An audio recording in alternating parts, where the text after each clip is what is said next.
عوام کی رائے کے ساتھ میں ہوں آپ کا میزبان ڈاکٹر نوید، اور آپ اس وقت دیکھ رہے ہیں 72 نیوز۔ آج میں جس ہستی کے ساتھ آپ کو ملوانے کے لیے چاہ رہا ہوں وہ کسی تعارف کی محتاج نہیں ہے، جن کا نام ہے سید پیر غلام رضوانی شاہ جیلانی، روحانی پیشوا ہیں جماعت قادری جیلانیہ، سجادہ نشین درگاہ عالیہ حضرت تاجدر مکری سیدنا پیر غلام جیلانی شاہ جیلانی، اور سرپرست اعلیٰ ہیں جمعیت مشائخ اہل سنت پاکستان کے۔ اور ان سے ملتے ہیں اور سب سے پہلے ان سے یہ پوچھتے ہیں کہ یہ سلسلہ جو آپ کا یہاں پہ چل رہا ہے کب سے سٹارٹ ہوا، آپ کے آباء و اجداد سے یہ سلسلہ جو ہے نا چل رہا ہے، روحانیت میں یہ کیا مقام رکھتے ہیں، لوگ ان سے کتنے مستفید یہاں پہ ہوتے ہیں، کتنے ان کے جو ہے نا مریدین یہاں پہ ہیں، ان کا عرس وغیرہ کس طرح یہاں سے سٹارٹ ہوتا ہے، کون سی ڈیٹوں سے سٹارٹ ہوتا ہے، خاص طور پہ ہم لوگوں کو دکھا سکیں۔ اور خاص طور پہ اس کے بعد کیونکہ تھوڑے سے ان کے جو برادران ہیں وہ بھی سیاست میں انوالو ہیں، اور خاص طور پہ پیر صاحب سے ہم یہ بھی پوچھیں گے کہ اس وقت جو حکومت کے مہنگائی کا تناسب ہے وہ کس طرح چل رہا ہے۔ خاص طور پہ آپ نے دیکھا کہ یہاں پہ 2-3 معاملات ان دنوں میں ایسے ہوئے، نظام جوکیوں والا معاملہ، لاٹکانے میں ایک معاملہ ہو گیا، قرآن پاک کے اندر سے گولی ماری گئی، اور تو بہت ہمارے لیے جو ہے نا سب سے زیادہ جو افضل چیز ہے وہ ہے قرآن پاک، اور اس میں سے دیکھ لیں میرے پاس تو الفاظ بھی نہیں ہیں کہ میں آگے کیا کہہ سکوں۔ اور خاص طور پہ اس وقت بجلی کی لوڈ شیڈنگ ہے، اس حوالے سے، اور خاص طور پہ عوام کے لیے پیپلز پارٹی کا تیسرا ٹرنور یہاں پہ جا رہا ہے ترقیاتی کام کے حوالے سے، یہ ساری باتیں بھی صاحب سے ذکر کرتے ہیں اور ان سے ملتے ہیں۔ آئیے آپ کی ملاقات کرواتے ہیں سید پیر غلام رضوانی شاہ جیلانی صاحب کے ساتھ۔ السلام علیکم سر۔ وعلیکم السلام۔ جی سر، کیسے ہیں آپ؟ ٹھیک ہیں؟ بسم اللہ الرحمن الرحیم، الصلاۃ والسلام علیک یا رسول اللہ، الصلاۃ والسلام علیک یا حبیب اللہ۔ ڈاکٹر صاحب اللہ کا کرم ہے، بالکل سرکاری تو جہاں کا صدقہ ہے، بالکل خیریت سے ہیں، مگر ملکی جو جس طرح حالات جا رہے ہیں اس پہ لازماً میں بھی ایک پاکستانی ہوں، ہر پاکستانی کے دل کے ساتھ میرا دل بھی دھڑکتا ہے، ہر ان کے دکھ کے ساتھ ہمیں بھی دکھ ہوتا ہے۔ جو ملکی حالات ہیں اس میں یعنی میں ایک سے زیادہ خوش نہیں دیکھ رہا ہوں، ہر ایک کا چہرہ مغموم ہے، ہر ایک ایسے یعنی اتنا مجبور ہے کہ ایک مہنگائی کا بم گرتا ہے، اسی وقت یہ نہیں کہتے ہیں کہ ابھی کافی ہو گیا، پھر کہتے ہیں کہ کرنا اتنا تھا، 70% کرنا تھا، مگر ہم نے جو ہے نا 25% کیا ہے، یعنی وہ بتا دیتے ہیں کہ 5-4 دن میں ایک اور بھی ہائیڈروجن بم مہنگائی کا گرنا ہے۔ یہ تو یعنی آپ نے مجھ سے سوال کیا کہ آپ کا سلسلہ وغیرہ کب سے پاکستان میں یا کب سے آپ کام کر رہے ہیں۔ میں خاندانی حسباً نسباً جیلانی سید ہوں، جیلانی سید امام حسن علیہ السلام کے اولاد سے ہیں، حضور غوث اعظم پیران پیر دستگیر امام الاولیاء سیدنا سید عبد القادر شاہ جیلانی رضی اللہ تعالی عنہ کی اولاد سے ہیں، اور آپ کا سلسلہ نسب ایسے ہے کہ سیدنا عبد القادر شاہ جیلانی البغدادی، آپ کے والد گرامی حضرت ابو صالح موسیٰ جنگی دوست خدا، ان کے والد گرامی سیدنا عبداللہ، ان کے والد گرامی سیدنا یحییٰ الزاہد، ان کے والد گرامی سیدنا محمد، ان کے والد گرامی سیدنا داؤد، ان کے والد گرامی سیدنا موسیٰ ثانی، ان کے والد گرامی سیدنا عبداللہ ثانی، ان کے والد گرامی سیدنا موسیٰ الجون، ان کے والد گرامی حضرت عبداللہ الماظ، ان کے والد گرامی امام حسن مثنیٰ، ان کے والد گرامی گل رسول امام حسن مجتبیٰ، ان کے والد گرامی حضرت شیر خدا مشکل کشا سیدنا علی المرتضیٰ رضی اللہ تعالی عنہ، وہ ہیں میرے یعنی ہمارے مورث اعلیٰ جد اعلیٰ۔ اور ہمارا جو جیسے روحانیت کا سلسلہ بھی قادری سلسلہ ہے حضور غوث ورا سے، اور خاندان در خاندان وہ آ رہا ہے، تقریباً کوئی 400 سال اندازاً کم و بیش 400 سال سے ہمارا خاندان سندھ میں آباد ہے، کیونکہ سندھ کی یعنی سب سے جو پرانی اور مستند تاریخ ہے تاریخ تحفۃ الکرام میر علی شرقاء نے، اس نے اس وقت میں لکھا ہے کہ حضرت شاہ عبد اللطیف بھٹائی رحمۃ اللہ علیہ کہ وہ لکھ رہے ہیں کہ شاہ عبد اللطیف بھٹائی وہ یعنی اپنی مسند پر بیٹھ کر کام کر رہے ہیں بھٹشا میں، اور میرے تب چوتھے دادا تھے یہاں سندھ میں، اس کے نام لکھتے ہیں سیدنا علی اصغر شاہ جیلانی جو حضرت پیران پیر کے پوتے ہیں، اس طرح لکھ رہے ہیں، دستگیر کے پوتے ہیں، ہزاروں راہ حق کے، راہ روحانیت کے پیاسے آ کر ان سے اپنی پیاس بجھاتے ہیں، ان کے لکھتے ہیں۔ تو اس کا مطلب یہ ہوا کہ وہ میرا یعنی جب حضرت شاہ عبد اللطیف بھٹائی 350 حیات میں کہہ دیں کہ 300 سال وہ ہو گئے، اور اس زمانے میں میرے جو یعنی چوتھی جنریشن تھی، تو 400 سال تقریباً ہمارے خاندان کو سندھ میں آتے ہوئے، جب ہمارا خاندان آیا آپ نے پوچھا کہ کیسے یہاں، تو خاندان جب آیا تو ٹھٹا میں آئے تھے، سیدنا فتح محمد شاہ اور سیدنا برخوردار شاہ، دو بھائی تھے پہلے یہاں۔ آپ کے ساتھ ان کا کیا رشتہ تھا؟ یعنی فتح محمد شاہ کی میں اولاد سے ہوں، جو بغداد شریف سے آئے تھے نا، تو پہلے آ کر وہ دونوں بھائی یہاں ٹھٹا میں رہے تھے، اور ایک آپ کے والد صاحب اور ایک آپ کے چاچا، یعنی یہ میں اس زمانے کی یعنی ہاں یعنی دو بھائی تھے جو بغداد شریف سے، پھر کیا ہے ایک حیدرآباد میں نورائی شریف کے نام سے گاؤں ہے، وہاں نورائی شریف میں اس سے پہلے کوئی جیلانی سادات آئے ہوئے تھے بغداد سے۔ اچھا وہ دو آپ 400 سال پرانی بات بتا رہا ہوں کہ ان سے بھی پہلے 50-100 سال پہلے دو بھائی، وہ دونوں بڑے مشہور بزرگ ہیں، ایک ہے شاہ اسماعیل قادری، وہ ہیں یعنی وہاں نورائی شریف میں، دوسرا ہے ان کے شاہ قادری، وہ ہے بدین میں، شہر یعنی سٹی، بدین سٹی میں ان کی بڑی مزار ہے۔ یہ دونوں بھائی پہلے آئے ہوئے تھے، ان کو جب پتہ پڑا کہ حضور غوث ورا کے شہزادے آئے ہیں، تو انہوں نے ان کو اپنے پاس بلایا کہ ہم اپنی بچیاں دیتے ہیں تاکہ وہ شادیاں کریں۔ تو دونوں بھائیوں نے وہاں شادی کی، اس کے بعد دونوں بھائی پھر واپس یہاں آ گئے۔ پھر بڑے بھائی نے کہا چھوٹے بھائی کو کہ آپ کے لیے یہاں کا حکم ہے، روحانی حکم، یہاں اب تبلیغ دین۔ اسی زمانے میں یعنی وہ تاریخ لکھتی ہے کہ یہاں کے عمراء، شرفاء وغیرہ، یہ وہ پہلے جیسے ہوتا ہے، اس کے بعد وہ سارے آپ کے یعنی فالوور بن گئے، محبت کرنے چاہنے والے، عقیدت مند بن گئے، آپ کی ولایت کا سکہ ان سب پر یعنی بیٹھ گیا۔ پھر چھوٹے بھائی کو آپ نے کچھ عرصہ ٹھہر کر، یہاں کا حکم ہے میرا، وہاں کا حکم ہے، اس کے بعد یعنی آپ وہاں رہے۔ یہاں اس سید برخوردار شاہ کی یہاں مزار بھی ہے، جیلانی درگاہ ٹھٹا میں ہے، یہ مکلی پہ حضرت مخدوم محمد ہاشم ٹھٹوی رحمۃ اللہ علیہ کے ساتھ جیلانی درگاہ ہے، وہاں ان کی مزار ہے۔ سید فتح محمد شاہ کی وہاں ہے، اور ہمیں یہاں کوئی 40-45 سال، اس کے بعد ہمیں 40-45 سال، کیونکہ ہمارے آباء و اجداد کی یہاں زمینیں وغیرہ یا خانقاہی نظام بہت زیادہ۔ اور آپ نے پوچھا کہ آپ کی مریدی کتنی ہے، آپ اس سے اندازہ لگائیں کہ میرے دادا حضور زمانے کے غوث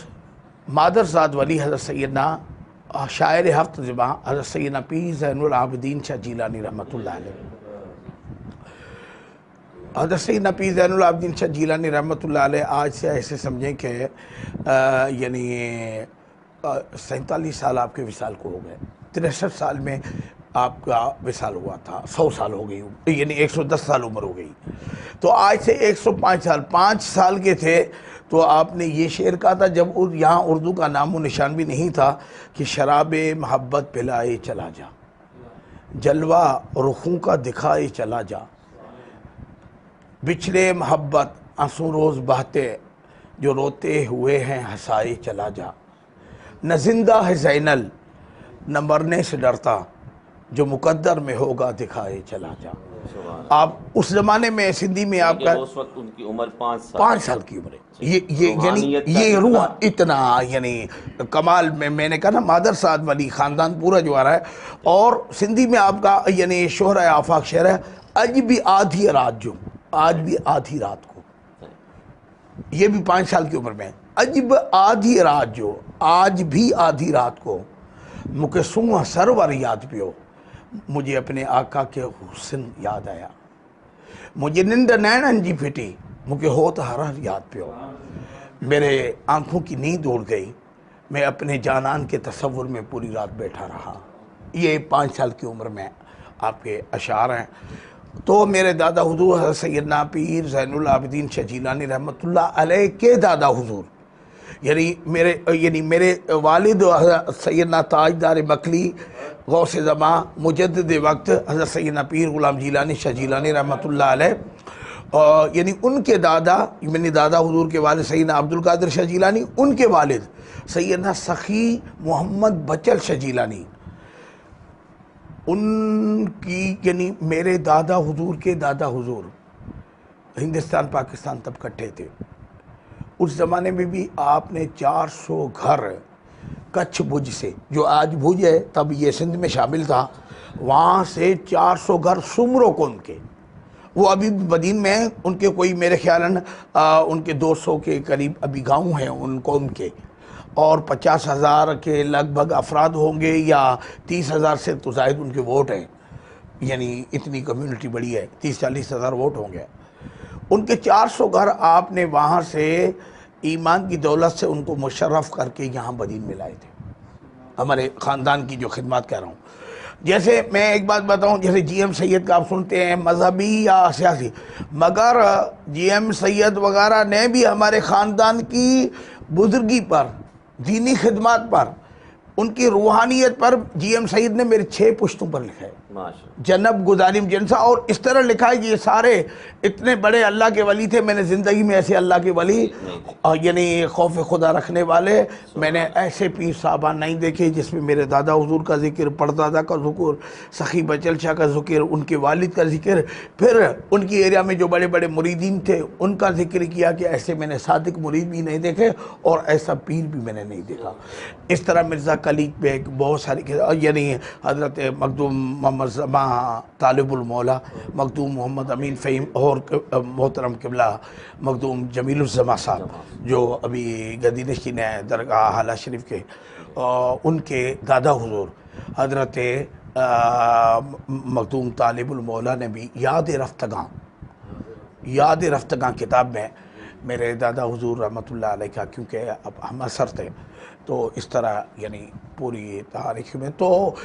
میرے کہنے کا مقصد، آپ نے سوال کیا کہ آپ کی دین کی خدمات، اللہ کا کرم ہے میں گناہ گار ہوں، مگر آج بھی وہ یعنی ہماری خانقاہ پر کوئی بھی غیر شرعی کام یا مسلک سے ہٹ کر کوئی کام آج بھی نہیں ہے. جو عرس مبارک ہوتا ہے، شعراء آفاق دنیا بھر سے لوگ آتے ہیں، بیرون ممالک سے آتے ہیں، سندھ، پنجاب، بلوچستان، کشمیر، یعنی صوبہ سرحد سب سے آتے ہیں، نادرن ایریا سے آتے ہیں، بیرون ممالک سے آتے ہیں، مگر اتنا بڑا عرس ہو کر اس میں ایک یعنی غیر شرعی کام آپ کو نظر نہیں آئے گا. نہ مزار اقدس پہ یا قرآن ہوگا یا نعت مصطفیٰ ہوگی یا یعنی دینی اصول کے مطابق ہوگی، ایسے نہیں کوئی میوزک ہو، کوئی غیر شرعی جیسے میلوں میں ہوتا ہے، اس طرح بالکل نہیں. اور میری حسرت ہے، یہ میرے بزرگوں کی یہ حسرت تھی کہ اس دن سے تو بہت بہتر ہوگا جس دن ہم مزارات میں خرافات اور گندگی لائیں. اس دن یہ اللہ سے ہم یعنی یہ دعا ہے ہماری، جمعیت کا بنیاد بھی اس لیے پڑا تھا کہ جو مزارات پہ یا خانقاہوں کا جو شرعی کام ہے نا وہ کام کریں، نہ کہ وہاں جو خرافات ہوتی ہے، گندگیاں ہوتی ہے، ان گندگیوں کو رفع کریں. یہ جمعیت مشائخ اہل سنت کا بنیادی اس بنیاد پر پڑا تھا کہ ہم اپنے مریدین کی وہ اصلاح کریں کہ پوری زندگی وہ ہمارے لیے محبت کرتے ہیں، ان کی بچوں کی تعلیم و تعلم کا ہم سوچیں، ان کی تربیت کا ہم سوچیں. جو ہمارے خانقاہی نظام میں خرافات ہیں، ان خرافات کو، جو بزرگان دین کے ہم میلے لگتے ہیں، میلے میں جو گندگیاں ہوتی ہیں ان کو ختم کر کے جو صحیح نمونے میں شرعی طور پر عرس ہوتا ہے ان عرس کو ہم رائج کریں. یہ تھا. آج میں ایک چھوٹی سی آپ سے ریکویسٹ کرتا جاؤں، عرض کرتا جاؤں، یہ جو لوگ ہیں یہ ان پیروں کو بدنام کرنے میں سب سے زیادہ ہیں. آج ایک ویڈیو وائرل ہوئی جو کہ میں صبح دیکھ رہا تھا، اس میں ایک پیر صاحب تھے، باقاعدہ گانا لگا ہوا تھا اور وہ نماز پہ کھڑا ہو کے، ٹھیک ہے نا، اپنے وہاں پہ بس اب میں تو کرتوت ہی کہوں گا نا ان چیزوں کو، ٹھیک ہے نا، اور وہ اپنے ہاتھ ایسے لمبے کر کے، بس اب میں آپ کو ویڈیو انشاءاللہ تعالیٰ سینڈ بھی کروں گا، دکھاؤں گا بھی. آپ اگر اس جیسے یہ معاملات آپ کے وائرل ہوتے ہیں تو یہاں پہ خاصا جو ہے نا اپنی پیری مریدی پہ اثر پڑتا ہے، اور ہر آدمی سوچنے پہ مجبور ہو جاتا ہے کہ یہ سلسلہ کیسے چل رہا ہے. لیکن جیسے آپ نے ماشاءاللہ بتایا کہ ہمارا سلسلہ ایسے چل رہا ہے، اس طرح اگر سلسلے ہمارے چلتے رہے، اولیاء کرام کی زمین ہے ہماری سندھ جو ہے، تو ہمارے لوگ اس سے مستفید ہوتے رہے، اس سے بڑی بات تو اور کوئی نہیں ہو سکتی. ڈاکٹر صاحب آپ نے بالکل صحیح کہا، مگر میں ایک بات بتاؤں. دیکھیں عام طور پر آتا ہے کہ جعلی پیر، جی 2 نمبری پیر مثال آتا ہے یہ، یعنی جعلی تب ہوتا ہے جب اصلی پہ ہوتا ہے. نمبر 1 جعلی وہ ہوتا ہے جو نمبر 1 ہوتا ہے، اس کے بعد جو نمبر 2 ہوتا ہے، نمبر 3 نمبر 4 کر لیں. جعلی اصلی نوٹ کی بھائی جعلی نوٹ پکڑ لیے گئے ہیں. جعلی نوٹ کیوں پکڑے گئے؟ اس لیے کہ اصلی نوٹ تھے ملک میں رائج. جب اصلی نوٹ تھے، کوئی جعلی آتا ہے تو چور آتا ہے تو اس میں یعنی چور کی وجہ سے امین و صادق پر آنچ آنی نہیں چاہیے. اور دوسری بات، اسی نظام کو بچانے کے لیے جیسے آپ نے کہا، اور یہ نہیں کمزوریاں ہیں، بالکل ہیں. ہم نے یعنی ایسے سمجھے میرے حضرت تاجدار مکلی رحمۃ اللہ علیہ جس کے یہ اشعار لکھے ہوئے ہیں، یہ آپ کی بیٹھک ہے. میں گدی نشین ہوں مگر میں بیٹھتا نہیں ہوں حضرت صاحب کی جگہ پر، یعنی ادباً نہیں بیٹھتا ہوں. آپ کا یہ شرح فخر کون ہے نا عمارت مال مل کے جاتے. اس امیری پر، اس مرتبے پر، اس جہاں پر مجھے فخر نہیں ہے. ناز مکھے آئے ان میں نہ فقیری راہ میں، اس میں بھی مجھے ناز اس فقیری راہ پر ہے، سلوکی راہ پر ہے، روحانی راہ پر ہے. تو ہمارے خاندان میں جیسے آپ نے پوچھا سی مریدوں کا حلقہ کتنا ہوگا، تو میں آپ کو بتا رہا تھا کہ میرے یعنی دادا حضور کے دادا لاکھوں میں مرید تھے ان کے، پھر ان کے والد کے، اور ان کے والد کے حضور غوث ورا تک. اگر آپ کہیں گے تو میں آپ کو وہ سلسلہ بھی بتا دوں گا. یعنی الحمدللہ مجھے یاد ہے، جیسے حضور غوث پاک سے بتایا تھا نا، تو میں اپنے سے لے کر حضور غوث پاک تک، وہاں تک نبی کریم صلی اللہ علیہ وسلم تک، اگر آپ کہیں گے کہ آدم علیہ السلام تک بتائیں تو بتا دوں گا. مجھے یعنی وہ یہ شجرہ لکھا ہوا ہے ہمارا. یہ میرے آقا والد حضور سے لے کر آقا غوث اعظم تک، حضور غوث اعظم سے لے کر نبی کریم علیہ السلام تک، نبی کریم علیہ السلام سے لے کر آدم علیہ السلام تک لکھا ہوا ہے. اور الحمدللہ یہ مجھے ازبر یاد ہے، میں بتا سکتا ہوں. اچھا تو اس کی ڈیٹ کب ہے؟ کس کی؟ عرس کی ڈیٹ. ہاں جو آپ نے بتایا کہ حضرت تاجدار مکلی رحمۃ اللہ علیہ، ایک ہوتا ہے میرا دادا حضور کا عرس ہوتا ہے، وہ ہوتا ہے 14 محرم کو، وہ ہوتا ہے یعنی ایک نورہ شریف میں ہوتا ہے 14 محرم کو. یہاں ہوتا ہے یعنی ویسے وصال ہے آپ کا 11 رمضان المبارک کی عصر نماز میں ہوا تھا. تاجدار مکلی کا 11ویں روزے میں عصر نماز میں پہلی رکعت میں آپ کا وصال اقدس ہوا تھا.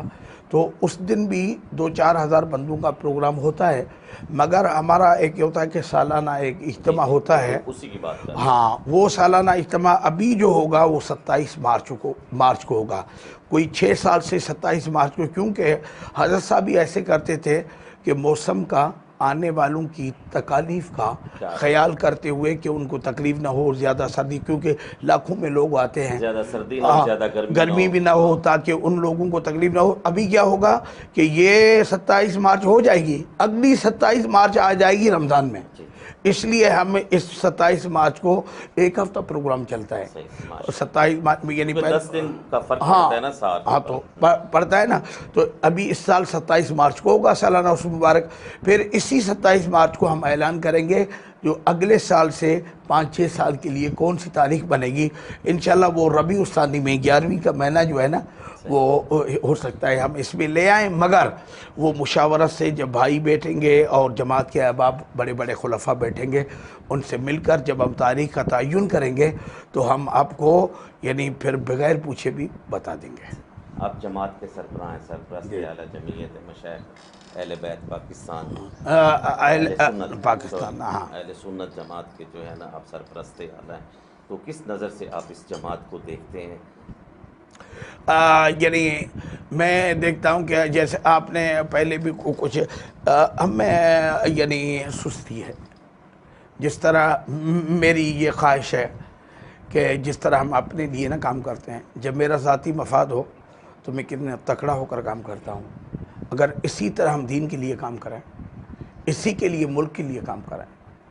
تو ہمارا ملک، اللہ گواہ ہے ڈاکٹر صاحب، میں نے کئی ممالک کو دیکھا ہے، میرے پاکستان جیسا حسین کوئی ملک مجھے نظر نہیں ہے۔ ہاں، حرمین شریفین کو ان سے تقابل ہی نہیں ہے، اس سے موازنہ نہیں ہے، مقابلہ نہیں۔ باقی ارض مقدس کو چھوڑ کر جہاں بھی ہمارے عقیدت کے دروازے ہیں نا، پاکستان جیسی زمین مجھے حسین نظر نہیں ہے۔ اگر ہم پاکستانی، میں اپنی بات کر رہا ہوں، میں سے مراد ہر پاکستانی میں ہے، اگر وہ ہر کوئی بن جائے کہ میرا ملک ہے، میری زمین ہے نا، میری سندھ ہے، میرا پنجاب ہے، میرا کشمیر ہے، میری ناظرن ایریاز میرے ہیں، ایسا حسین ملک کہیں نظر بھی نہیں آئے گا۔ اتنا یہ حسین ملک ہے۔ آپ نے مہنگائی کا سوال کیا، ریاست مدینہ کا نعرہ ہے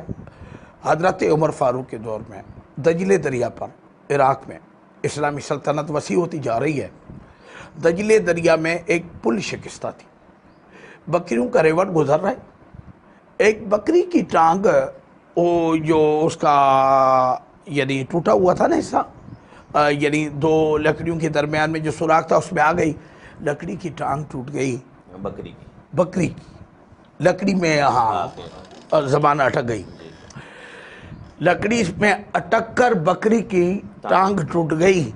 تو فاروق اعظم کو جیسے علم ہوا نا، مدینہ منورہ میں رو بیٹھے ساروں قطار کہ اللہ کو میں کیا جواب دوں گا کہ تیری ریاست میں ایک پل شکستہ حال میں تھی، اس میں ایک بکری کی ٹانگ ٹوٹ گئی۔ ہم ریاست مدینہ یہ ہے کہ فاروق اعظم رات کو چلتے ہیں، اپنے غلام اسلم کو فرماتے ہیں کہ چلو میرے ساتھ، دیکھتے ہیں کوئی مدینے میں جاگ رہے ہیں یا سو رہے ہیں، لیکن کوئی پریشان تو نہیں ہے۔ ایک خیمہ لگا ہوا تھا، معلوم ہوا مسافر ہے، میں مختصر کہتا ہوں مسافر ہے، تو بادشاہ بن کر نہیں، ایک یعنی پاسبان بن کر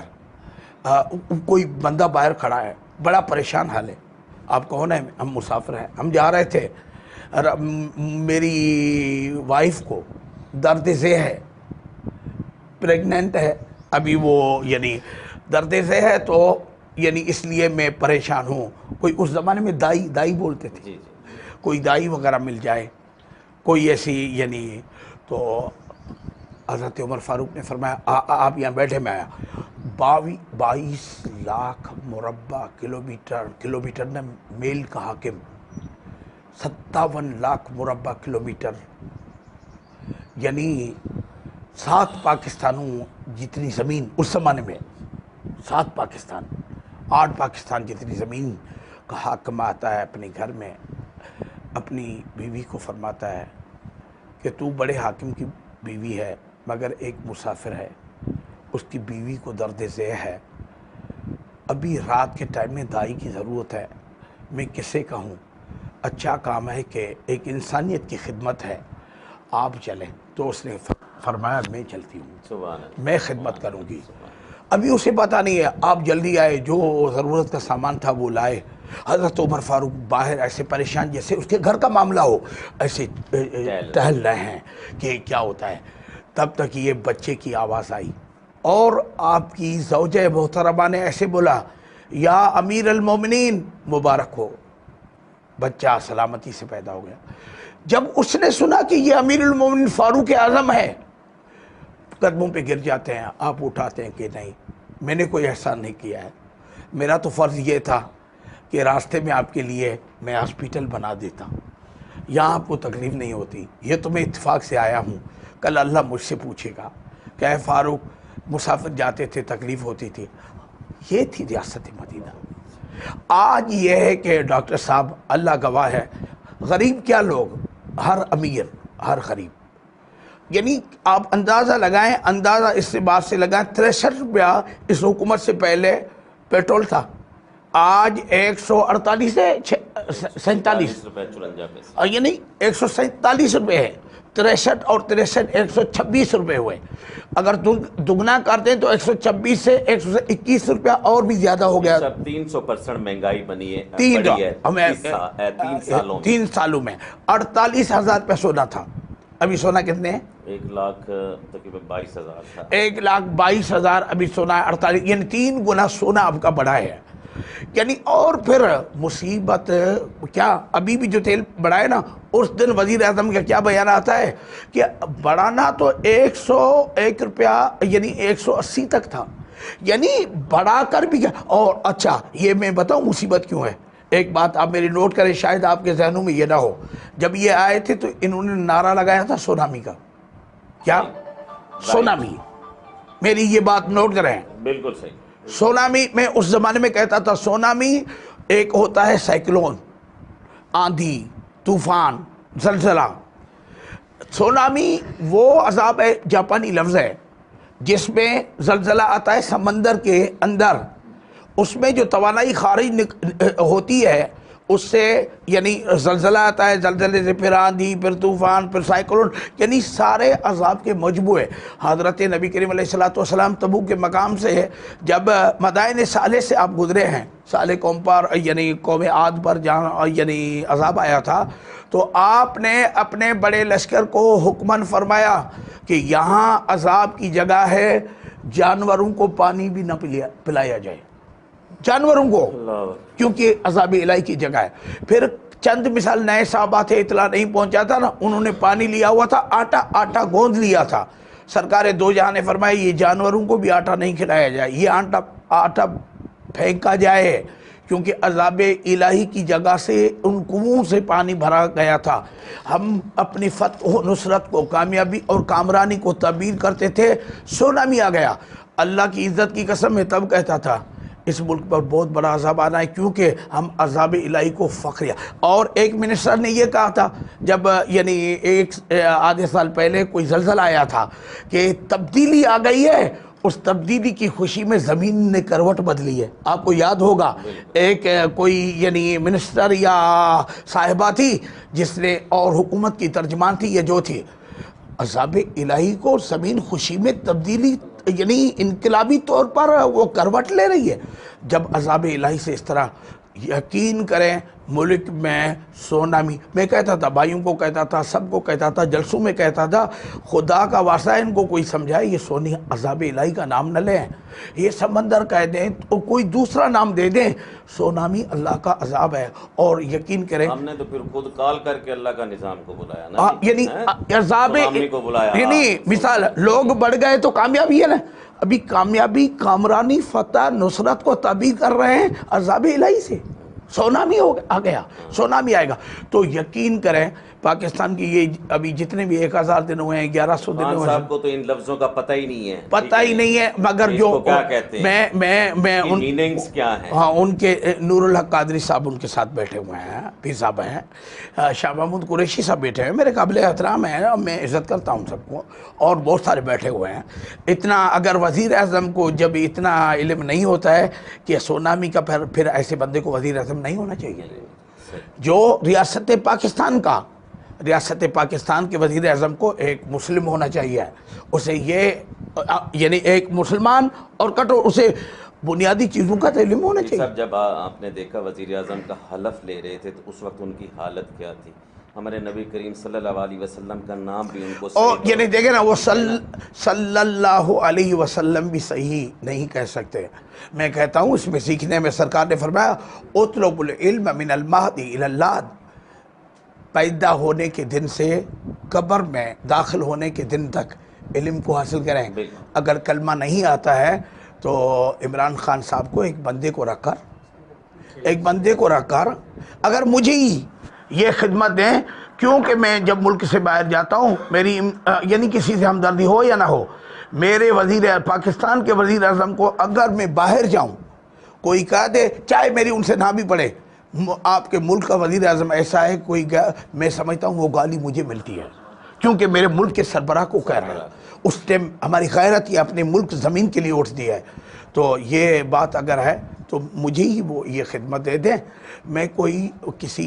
یعنی پڑھے لکھے کا تقرر کر دوں گا جو صلی اللہ علیہ وسلم اور خاتم النبیین صلی اللہ علیہ وسلم، خاتم النبیین کا لفظ بھی اسے سکھائے کہ بھائی خاتم الانبیاء کا لفظ بھی اسے سکھائے کہ سرکار دو جہاں کا نام لینا ہے۔ تو ابھی دیکھیں جیسے تو ان کے گھر میں ایک منٹ، اس سے بڑی بات کوئی نہیں ہوتی۔ ڈاکٹر صاحب ایک دوسری بات، سرکار دو جہاں نے فرمایا انا خاتم النبیین لا نبی بعدی، میں آخری نبی ہوں، میرے بعد کوئی نبی نہیں آئے گا۔ دوسری حدیث ہے سرکار نے فرمایا میرے بعد 30 دجال آئیں گے، جو نبوت کی دعویٰ کریں گے وہ دجال ہوگا، وہ نبی نہیں ہوگا۔ ابھی عقیدہ کیا ہے؟ آقا کے بعد کوئی نبی نہیں آئے گا، اگر کوئی مانتا ہے تو کافر۔ اگر یہ کوئی کہہ دے نا کہ سرکار کے بعد یعنی ختم نبوت کو ماننا نہ ماننا کوئی فرق نہیں پڑتا ہے، آقا کی نبوت پر اگر دوسرے کو نبی مان لیا نہیں فرق پڑتا ہے، وہ کافر ہے، کیونکہ سرکار نے فرما دیا لا نبی بعدی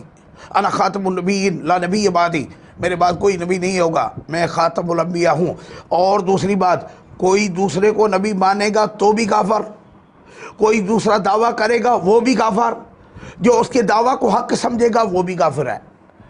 ہمیں پاکستان ملک ہے، یہاں میں حکومت عمران کو آپ کے چینل کے توسط سے یہاں وہاں قبلہ شاہ محمود قریشی صاحب بیٹھے ہوئے ہیں، بڑی خانقاہ کے انٹیریئر میں آئے ہوئے تھے، مٹی میں جلسہ کرتے بڑی خانقاہ کے پیر صاحب ہے، صحیح یہ عذاب الہی سونامی کا کہیں کہ یہ آپ، اور ملک میں سونامی یہ کیا، یہ جو یعنی آٹا 22 روپے کلو تھا،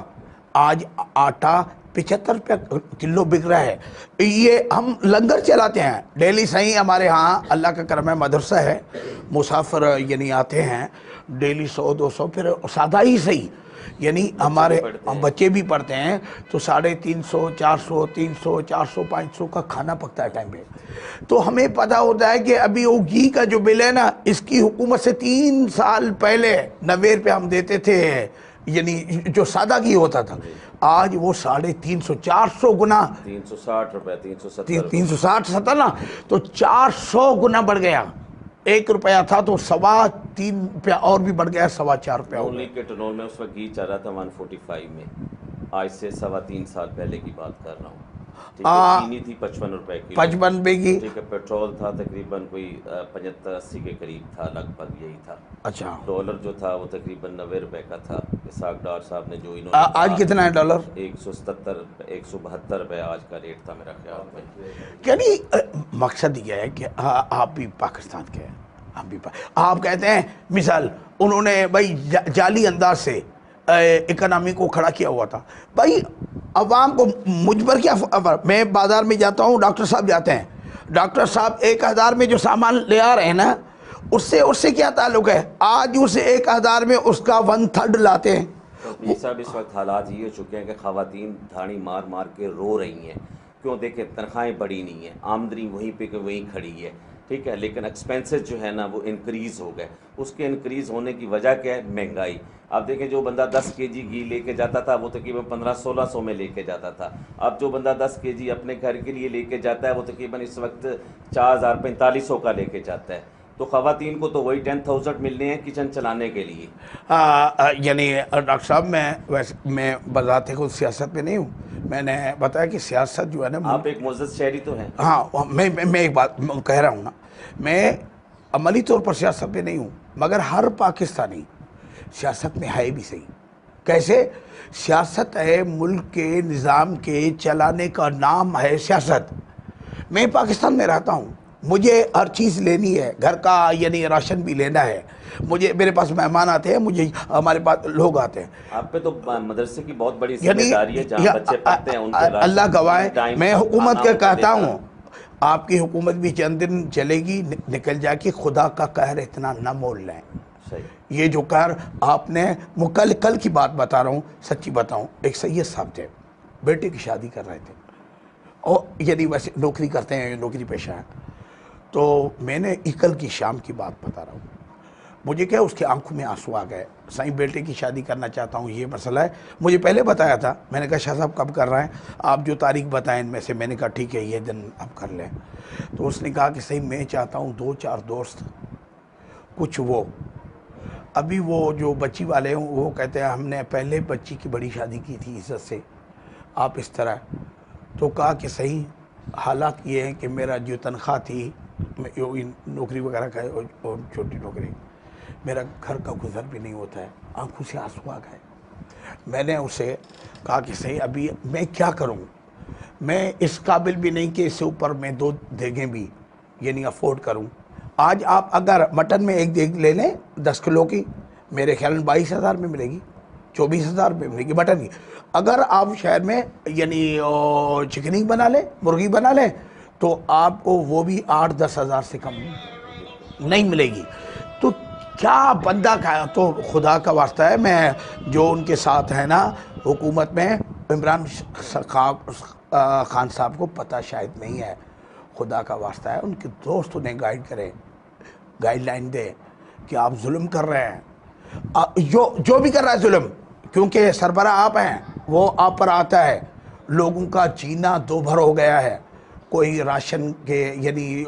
آٹے میں بھی لوگ بڑے تنگ ہیں، لوگ یعنی مسلمان ہیں، نہیں کرنا چاہیے، کئی لوگ یعنی ایسے جان سے بیدار ہو گئے ہیں۔ میں وہ لفظ لانا نہیں چاہتا ہوں، جانے اللہ کی امانت ہے، جو کرتے ہیں گناہ کرتے ہیں، مگر لوگ میں وہ لفظ روک گیا، میں لفظ روک گیا، میں یہ لفظ روک گیا، خودکشی کا اس لیے روک گیا، میں نے کہا ان کے جانوں پر آئی ہوئی ہے، تو خدا کا واسطہ ہے اتنا پوری فیملی سر جا رہی ہیں، یعنی وزیر اعظم صاحب، آپ کے منسٹر صاحبان روز کہتے تھے 55 روپے میں، آپ کے منسٹر نے کہا تھا کہ 55 روپے میں ہیلی کاپٹر 1 کلومیٹر چلتا ہے، یعنی آپ خدا کا واسطہ ہے 55 میں تو ابھی کار بھی نہیں چل رہی ہے، موٹر سائیکل بھی نہیں چلتا جو حالات ہوئے پڑے ہیں۔ یعنی آپ یعنی ایسا دنیا میں جھوٹ بولتے ہیں، اپنے منسٹروں کو کہتے ہیں، اپنے ایسے منسٹر کو بھی کہتے ہیں جو زلزلہ آتا ہے، عذاب الہی آتا ہے، تو وہ کہہ رہی ہے کہ تبدیلی کی خوشی میں زمین میں بھی انقلاب آ گیا ہے، خوشی میں زمین کروٹ لے رہی ہے، کیا سارا پاکستان برباد ہو جائے گا زلزلے میں، طوفانوں میں، سونامی میں؟ اس کے بعد وہ کہیں گے عذاب الہی آیا ہے۔ یہ ابھی یعنی تبدیلی کی وجہ، خدا کا واسطہ ہے، ہوش کے داخل ہے، حکومت ہمیشہ نہیں رہے گی، ہمیشہ حکومت للہ الواحد القہار، اللہ سلامت رکھے۔ بہت شکریہ، آپ نے ہمیں قیمتی ٹائم دیا، اس کے لیے ہم آپ کے بہت شکر گزار ہیں پیر صاحب۔ اللہ پاک آپ کی زندگی دے، آپ کو لمبی عمر دے، ہم تو دعائیں دے سکتے ہیں جناب آپ کے لیے، اور آپ کا یہ جو سلسلہ ہے یہ چلتا رہے تا قیامت جب تک۔ اور ڈاکٹر صاحب میں آپ کی پوری، ہمارے ٹالپور صاحب ہیں، دوست ہیں، شیرازی صاحب ہیں، بھائی ہیں، سب کا میں شکر گزار ہوں، آپ نے بڑی محبت سے، اور ہمارا کام ہی ہے، یعنی ہمارے پاس آپ آئے نا، ان میں سے کوئی سندھی میں میرے دادا حضور رحمۃ اللہ علیہ کے شعر ہے، نہ جانا نہ جانوں، نہ سجانا نہ پہچانوں، نہ کی کے ڈٹام نہیں میں نے دیکھے، پر محاب سجن جی مڑئی مرسی آپ، آقا کریم کی نسبت سے سارے میرے دوست ہیں، ہماری تو دوستی ان سے ہوتی ہے جو ملک سے پیار کرتے ہیں، جو اپنے نبی سے پیار کرتے ہیں، جو اپنے نبی کے وفادار ہیں، ہمارے سروں کے تاج ہیں۔ میں آپ کے لیے دعا ہوں، آپ میرے لیے دعا کریں۔ ابھی پاکستان کو دعاؤں کی ضرورت ہے، میں ڈاکٹر صاحب بتاتا ہوں، خدا کا واسطہ ہے، آپ اہل دل سے لوگوں سے ملیں، جو دعا جن کی دعائیں اثر، کوئی دعا لگ جائے، یہ ملک کا بیڑا یعنی غرق کرنے کے پیچھے لگے ہوئے ہیں، یعنی لوگ رو رہے ہیں، لوگوں کے آنکھوں میں آنسو ہیں، دکان پہ راشن لینے جاتے ہیں نا، آنسو ان کے ٹپکاتے ہیں۔ اللہ سلامت رکھے، انشاءاللہ آپ جب بھی آئیں گے آپ کو ہم سے محبت ملے گی، مہربانی، سلامت رہیں۔ کیمرہ مین جلیل صاحب کے ساتھ ڈاکٹر نوید احمد۔